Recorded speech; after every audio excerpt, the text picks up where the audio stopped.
Hi, how's everybody doing? My name's Wendy, and I am here to give you a word today. First off, Jesus loves you, and He wants you to know that. That's always what He wants me to tell you. You're the apple of His eye, and He has great thoughts towards you. Thoughts of peace, not of evil, to give you an expected end. And we're just going to go with... Jesus wants me to read to you Deuteronomy, and we're going to start in chapter 30, and we're going to start at verse 19.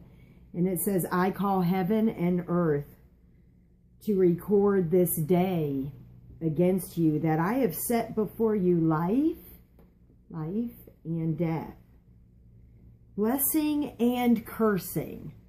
Therefore, choose life, and both you and your seed may live, that you may love the Lord your God, and that you may obey His voice, and that you may cleave unto Him, for He is your life, and the length of your days, that you may dwell in the land which the Lord swears unto your fathers, to Abraham, to Isaac, and to Jacob, and to give them, Do you know that you are God's seed of righteousness? Do you know that you're kingdom to the heir of Abraham, Jacob, and Isaac? And that every inheritance and everything that Jesus is and God is, so we have. So He wants us to choose life. He wants you to choose life. He says, you know, above all things, I want you to prosper, and I want you to be in good health, even as your soul prospers.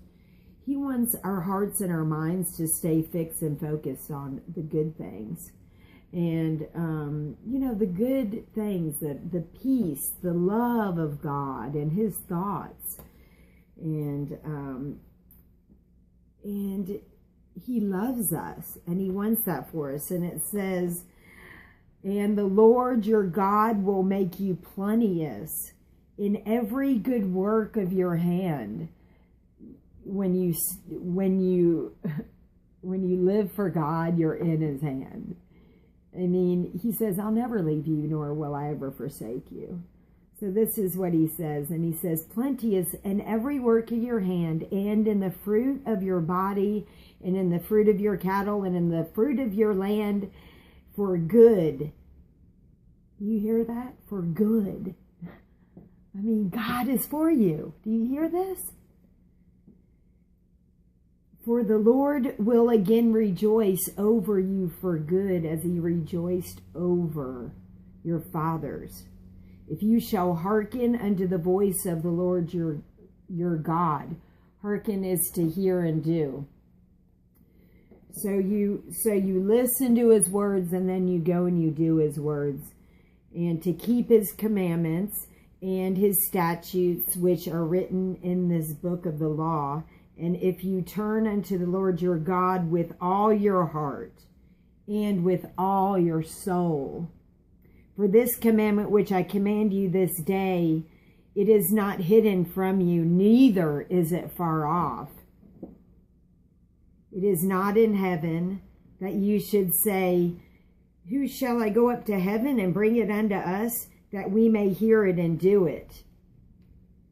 Neither is it beyond the sea, that you should say, who's going to go over to the sea for us and bring it to us, that we may hear it and do it?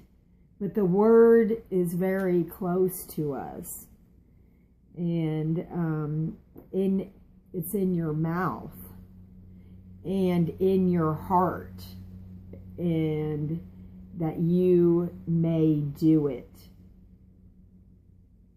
I have set before you this day good and death and evil. And he wants us to choose good. I mean, how great is our God? He wants us to prosper. And he loves us. And, wow. His thoughts for you is, you can't even imagine. I mean, it's like, we can't even humanly contain it. It's if you just think of his thoughts towards you, every single grain of sand that is on the seashore in the whole entire world, that doesn't even contain the thoughts that God has towards you. I mean, he loves you. He constantly stands in front of you and he says, I love you. I love you. Do you see me? I love you. I love you. I need you. I want you. That's what he says. I mean, you're so precious in his eyes, you know, and his love for you, if you see a rushing wave in the ocean that just comes and it just crashes over, that's like his love towards you. It just reaches just over you and drenches you. And wow, it's exceedingly abundantly more than we could ever imagine or hope for. And everything is found in this word and found in a relationship with Jesus. And that's awesome. God is great. And he's gracious. Glory. And he says, behold. So, you know, we have authority here. So we choose life. We choose good things. So this is what Jesus came, and this is what Jesus says for us today. He says, I beheld Satan as lightning falling from heaven. Okay?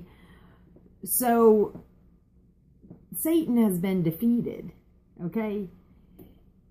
He cannot create. He imitates. He cannot create anything. He has no power unless you give him power. And he ain't got no power. So this is what Jesus says. Jesus says, behold, I give unto you power to tread upon serpents and scorpions and over all the power of the enemy, and nothing shall by any means hurt you. Notwithstanding, it is this: rejoice not that the spirits are subject unto you, but rather because your names are written in heaven. And blessed are your eyes which see the things that you see. You see, we have power. Everything, whatever comes out of our mouth, we have power and authority. And because we are victorious when it comes to Jesus. One speck of his blood on the mercy seat took all of our sin away. So now we can just rejoice. Rejoice in the Lord always. And again, I say rejoice. Enter his gates with praise. Enter his courts with thanksgiving. I mean, he's gracious and he loves you. And just tell Jesus you love him right now. Jesus, we love you. We worship you. And make sure you walk out that door and tell somebody Jesus loves them today. And boy, you'll be blessed when you do that. God bless you.